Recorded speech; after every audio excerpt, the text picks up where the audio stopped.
When was the last time you stopped to think about the one thing you can't live without? No, I'm not talking about the internet. I'm talking about water. Without clean drinking water, life couldn't go on. So it's probably important that we know what's in the water we drink.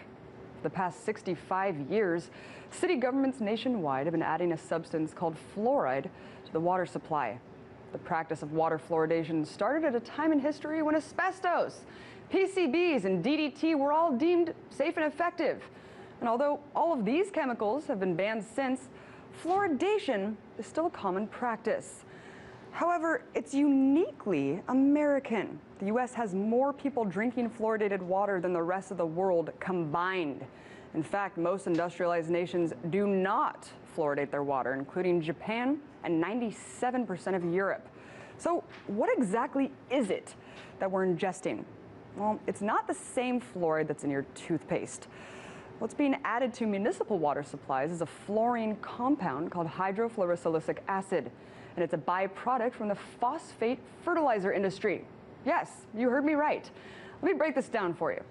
Gaseous fluoride is produced during fertilizer production. Now, it used to go straight into the atmosphere from these factories, but presently, filtration devices are used to contain the toxic chemicals, and what's extracted from the filters is then condensed into a water-based solution, which is packaged unrefined and sold to city governments for the purpose of water fluoridation. So how did this all start? Well, interestingly, in 1944, the American Dental Association themselves published that it was not worth the health risk to fluoridate water supplies. Too bad no one heeded their warning, because the very next year, Grand Rapids, Michigan became the first community to fluoridate. And what happened next would not have been possible without a push from the aluminum industry, which was looking for a way to safely discard their fluoride pollution and waste.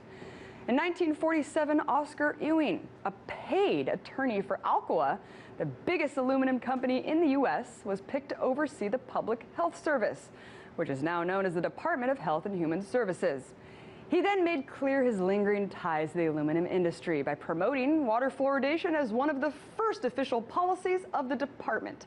From there, the policy expanded tenfold, with an additional 87 U.S. cities fluoridating within the next 3 years.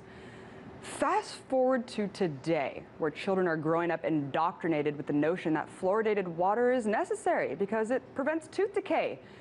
But is that really the case? In 1987, the National Institute of Dental Research examined 39,000 school children from 84 different fluoridated and non-fluoridated communities.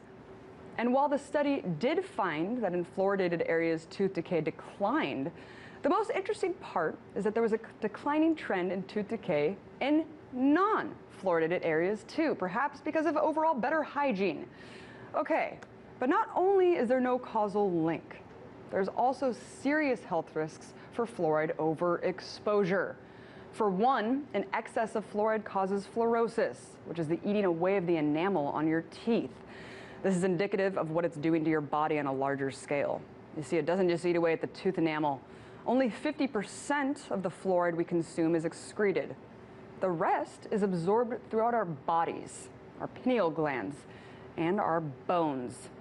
In fact, an alarming study by the U.S. Public Health Service, which was later confirmed by Harvard Medical School, found that a deadly type of bone cancer called osteosarcoma was significantly higher in fluoridated communities than in non-fluoridated communities.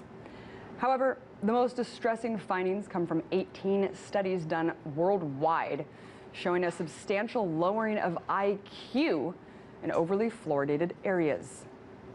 And there are many more adverse effects than just those. Not to mention that the FDA admits that fluoride is a drug, not a nutrient. Multiple ethical codes are being violated here by forcing us to ingest this drug. Look, let's call it like it is. Water fluoridation has nothing to do with said benefits. Think about it. We're already getting our fair share of this substance through the dentist and the toothpaste we use every day. And what about the processed foods we're already eating and drinking on a daily basis? We get more than enough. So the argument that we need to ingest this substance as well is baseless. Look, guys, no matter what you think about fluoride, the real issue here is having a choice. No chemical, no matter what its alleged benefits are, should be forced upon the public without their consent. But let's not forget, as long as corporations are involved, our best interest isn't really the priority. So maybe we should be looking at water fluoridation as a money-making scam. It's a tale that's all too familiar. Governments and industry colluding to save